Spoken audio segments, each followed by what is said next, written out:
Disaster management एक serious मुद्दा है।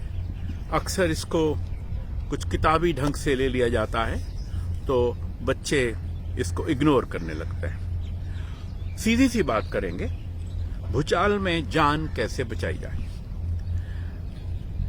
अब भूचाल में जान बचाना कोई इतना आसान काम नहीं है, पर कोई इतना मुश्किल भी नहीं है। सबसे बढ़िया तरीका तो यह है, क्या वहीं पे खड़े रहिए जहां पे मैं खड़ा हूं इस वक्त, एक पार्क में। यहां पे ऑलमोस्ट 0% चांस है भूचाल से मर जाने का, पर यहां दिन में हम 2-3 घंटे तो काट सकते हैं। हम रिटायर्ड लोग ज्यादा काट सकते हैं, बच्चे भी काफी काट सकते हैं, 4-5 घंटे काट सकते हैं। अब मुद्दा यह है, भूचाल तो अक्सर आते हैं हिंदुस्तान में, खासतौर पे नॉर्थ इंडिया में जोन 4 या 5 है। दिल्ली में तकरीबन हर महीने भूचाल आता है। अभी किन्नौर में काफी भूचाल आ रहा है। उधर हिंदू कुश में जब भूचाल आता है, हमारा नॉर्थ इंडिया हिलता ही हिलता है। हम उन भूचालों से नहीं डर रहे, हम उस बड़े भूचाल की बात कर रहे हैं जो कांगड़ा में आया था 115 या 117 साल पहले, 1905 में जो आया था। हम उस भूचाल की बात कर रहे हैं। या वो जो Pinjore Chandigarh fault, active fault जब हिला था 350-400 साल पहले, जिसमें 3.5 मीटर की उथल पुथल हुई थी, हम उस भूचाल से डर रहे हैं। ये वाला भूचाल अगर आएगा तो इवन इस पार्क में खड़ा हुआ आदमी लड़खड़ा जाएगा और कुछ भी होगा। कोई पेड़ गिर सकता है, कोई खंबे गिर सकते हैं, आसपास में ये जो बड़े पोल लगे हैं जिन पे लाइटें लगी हैं, ये धड़ाम से गिर सकते हैं, कुछ भी हो सकता है। तो सबसे पहला जो गोल्डन रूल है भूचाल से बचने का, और अगर आपके पास चॉइस है, आपने एक नया घर खरीदना है और कहीं भी सेटल हो सकते हो, तो मेरी मानिए थोड़ा सा दक्षिण की तरफ चले जाइए। मध्य प्रदेश में ले लीजिए, नागपुर के पास ले लीजिए, बेंगलोर में ले लीजिए, तो ज्यादा अच्छा रहेगा। पर कोस्टल एरिया में जाएंगे तो भूचाल कहीं आएगा, सुनामी यहां आएगी। तो ये बात तय है कि भूचाल से, सुनामी से बचने का एक ही तरीका बेस्ट है, थोड़ी सी चुस्ती और थोड़ा सा ज्ञान। मैं वो थोड़ा सा ज्ञान बांटने की कोशिश कर रहा हूं। लोग मुझे अक्सर कहते हैं कि इनको ज्ञान बांटने का बड़ा शौक है। हाँ, हमें शौक है, क्योंकि हम जियोलॉजी के रिटायर्ड प्रोफेसर हैं, अपनी सेकंड इनिंग्स में हैं, 72 साल की उम्र हो चुकी है, तो थोड़ा पुण्य कमा रहे हैं बातचीत करके, जिससे हमारे ज्ञान का, विज्ञान का जो थोड़ा बहुत हमें इंसाइट है, उससे कुछ जान बच सके। एक बड़ा फंडामेंटल रूल है भूचाल से बचाव का, जब मकान बनाइए जरा चैतन्य रहिए, फाउंडेशन बढ़िया हो, मटेरियल बढ़िया हो, सुपरविजन ठीक से हो, जो सरिया लगे वो बहुत टॉप क्वालिटी का लगे, सीमेंट में रेता ना मिला पाए ठेकेदार, आपको सुपरविजन करनी होगी। ठेकेदार रेपुटेशन वाला रखिए, कोई बिल्डर से लेना है तो भी रेपुटेशन वाला रखिए। और अगर किसी कोऑपरेटिव सोसाइटी में बन रहा है, आप ही के लोग बनाने वाले हैं, तो जो बनाने वाले हैं उनको जरा ठीक से चुनिए। अच्छे लोग बेईमान हो जाते हैं जब 4 पैसे सामने दिखाई देते हैं, और अक्सर वो मकान बना के ऐसा लगता है ठीक ही बनाएंगे क्योंकि इन्होंने भी तो यहीं रहना है, हम सब इकट्ठे ही तो हैं। अक्सर ऐसा देखा गया है, वो बनाने वाले पैसा खावा के बेच के भाग जाते हैं। आप रह जाते हैं खड़े उन फ्लैट्स में जो थोड़े से कमजोर हैं, वो नहीं हैं जो एक आधुनिक शहर में आज के बिल्डिंग टेक्निक से बने हों। तो supervision, caution, caution and caution. And एक बार फ्लैट में या मकान में आप आ गए तो उसके बाद में रेगुलर मेंटेनेंस, और बाहर से उसकी पुताई हो वाटरप्रूफ, ताकि वेदरिंग से आपका जो स्टील है उसके अंदर वो खराब ना हो।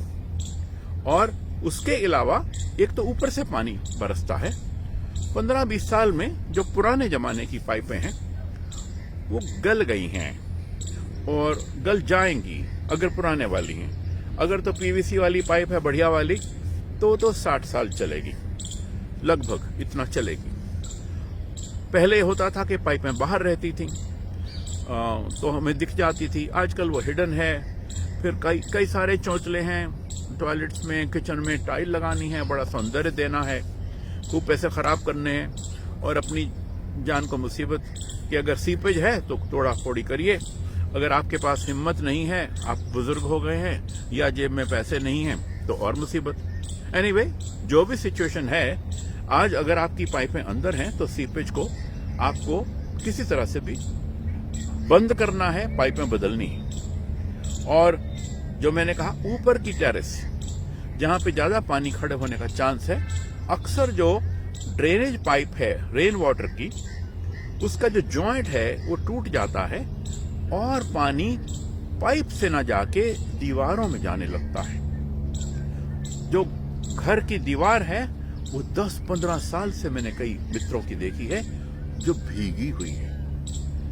अगर कभी बड़ा भूचाल आया, जो खास तौर पे, मैं तो चंडीगढ़ में खड़ा हूं तो तकरीबन मेरा फोकस इसी पे रहता है, तो वैसे अगर बड़ा भूचाल आया कांगड़ा टाइप तो खाली चंडीगढ़ को थोड़ा ही लाएगा, और चंडीगढ़ वाला ही आया ये पिंजौर चंडीगढ़ एक्टिव फॉल्ट पे तो पूरे नॉर्थ इंडिया को अच्छे से हिलाएगा, पाकिस्तान को भी हिला देगा। कांगड़ा भूचाल भी वो पटना और पुणे तक हुआ था, कांगड़ा के भूचाल का असर काफी 8 के करीब थी रिक्टर स्केल पे वो भूचाल। तो हमको ये जानना चाहिए कि अगर भीगी दीवारें हैं और दशकों तक भीगी हैं, जंग खा गया होगा आपका स्टील। सबसे पहले वो बिल्डिंग टूटेंगी जो भीगी रही हैं 10-15 साल से, क्योंकि उनका स्टील उनको प्रोटेक्ट नहीं कर पाएगा। वैसे आजकल की जो बिल्डिंग्स हैं ये इतनी आसानी से टूटती नहीं। अब आया कि साहब जो बिल्डिंग तो है, मैं तो अब इसी में बिल्डिंग में हूं ना, तब अब भूचाल आया तो मैं अपने आप को कैसे बचाऊं।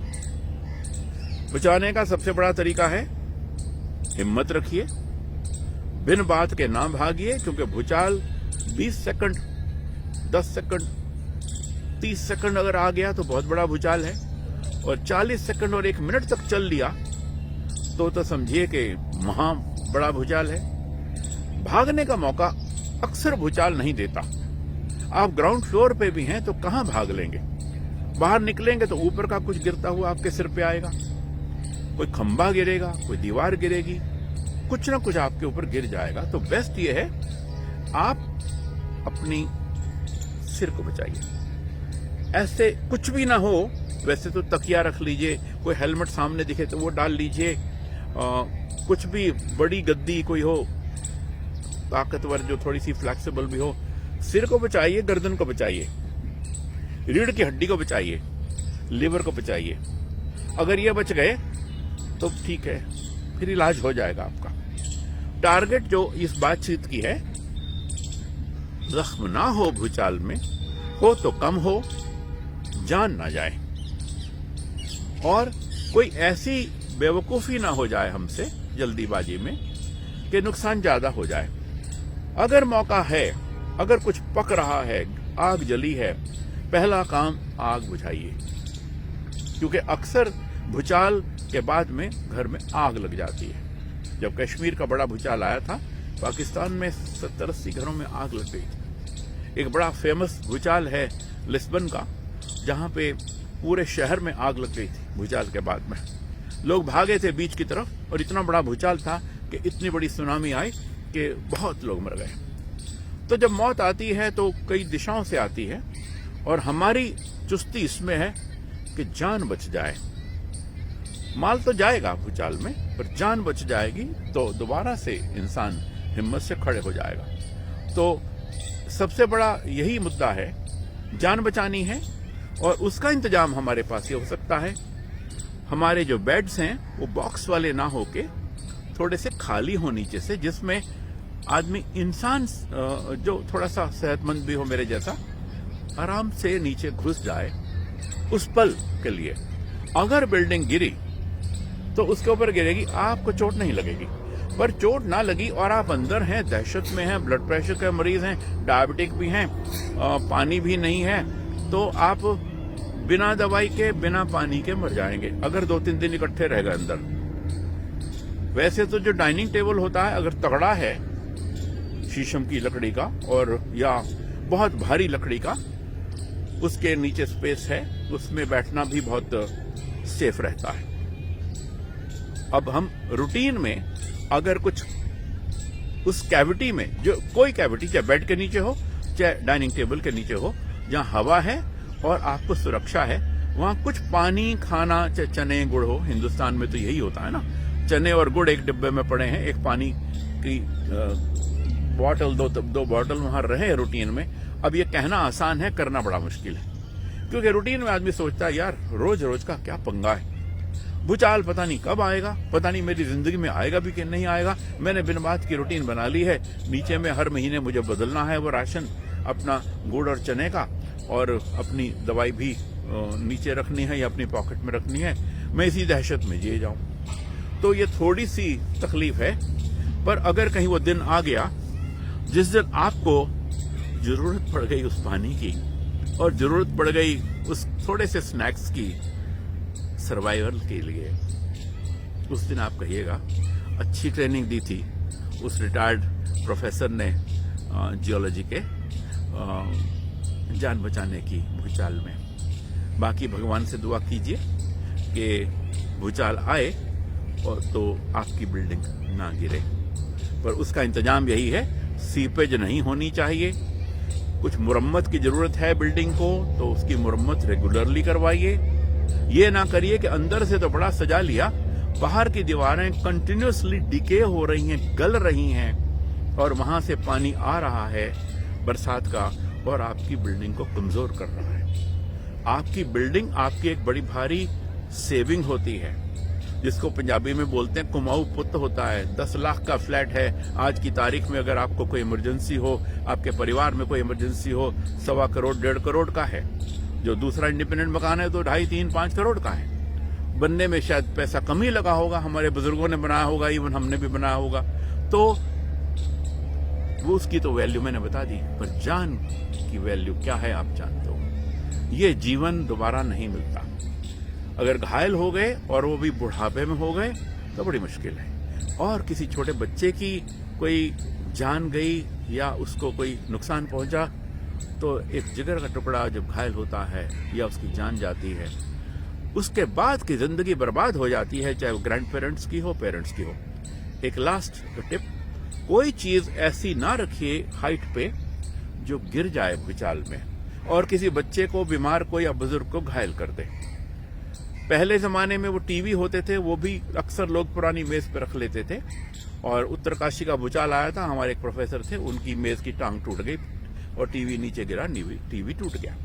हमारे एक प्रोफेसर थे, उन्होंने बड़े बढ़िया क्रिस्टल टीवी के ऊपर सजा के रखे थे, सारे उस भूचाल में धड़ाम से नीचे गिर गए और क्रिस्टल टूट गए, टीवी टूट गया, कोई दिक्कत नहीं। पर अगर वो टीवी किसी छोटे बच्चे के ऊपर गिर गया और वो बच्चा घायल हो गया या जान से गया, तो बहुत कष्ट होता है।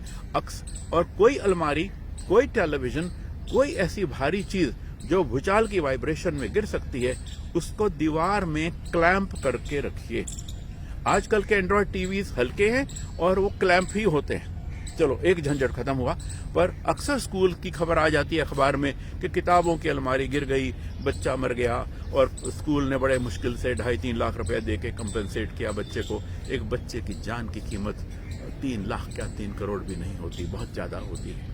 पूरी जिंदगी होती है, एक बच्चे की जिंदगी होती है, वही हमारी जान होता है, सबसे अमूल्य धरोहर होता है एक परिवार की। तो आई सम अप, थोड़ी सैर करिए, थोड़ा खेलिए, बाहर रहिए।